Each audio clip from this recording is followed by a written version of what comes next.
All roads lead to Rome. You've heard that. All roads lead to Rome. Well, that was true. That's a statement because it was a reality in Paul's day. I mean, Rome was the capital. It was the center of the world, the Roman power. They controlled the world, and so all roads did actually lead to Rome. So Rome was a melting pot of people from all over the world.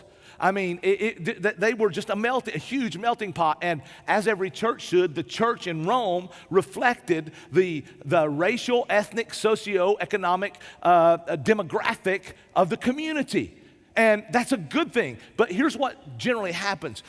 Because of human nature is broken by sin, what we do is we have a tendency to think those who are different than us are not as good as us, right? That's the sinful tendency. And so you can imagine here that in the church in Rome was made up of so many different people from all over the world. I mean, there were people from all over the world. There were more mature believers. There were brand new believers. There were Jewish converts. There were Gentile converts, diverging worlds, right? There were people who were geeks and people who were goons, right? I mean, there were rednecks and, man, there were people from all over, all different kinds, man, of backgrounds within the church. There were meat eaters and there were vegetarians, and man, there were those who were teetotalers and there were those who enjoyed a good cab. I mean, there were people in the church all over the board, right? And that's a good thing because that's the way the church should look. But it creates problems when we begin to elevate our preferences and think someone else's preference should be our preference. And that's why this passage is so good, because we here at LifePoint are a very diverse church. We've got people from all over the world. Man, we've got people from Europe. We've got obviously people from America. We've got people from Puerto Rico. We've got people from Brazil. We've got people from Africa. We've got people from all over the world.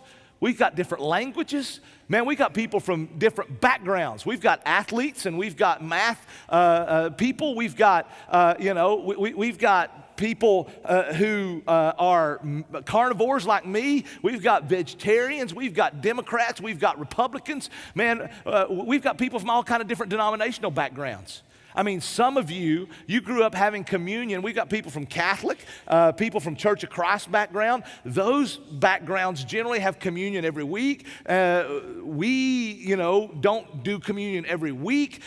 We do it less often. So you got people who've had communion every week, people who've had it once a quarter or once every other month. You've got people coming who are used to getting a little cray-cray in worship. You know what I mean? And then we got people who are used to sleeping through worship, right? So we have all of these different backgrounds and everything diverging, and what the problem with that, I think that's awesome. That's what we fought for. We fought for a very diverse church. Here at LifePoint, if you're a guest, we believe in diversity. We don't believe in a monolithic, a monolinguistic church. We believe in the nations. We believe in diversity because that's what heaven is. We want black, we want white, we want brown, we want yellow, we want people from every country. We want people, Democrats and Republicans, because that's what heaven is going to be. That's what the church should be, okay? So that's what we want. But here's the issue we got to be careful for. Because of human nature is affected by sin, we have a tendency to elevate or confuse biblical principle and personal preference, okay? There are biblical principles that we live by. Then there are personal preferences that we like, okay? Things that we like that somebody else might not like. Well, we have a tendency to confuse those two or elevate our personal preference to the level of biblical principle. And that's what Paul deals with. And I think he gives us some good handles for how to handle this thing of not judging each other based on personal preferences.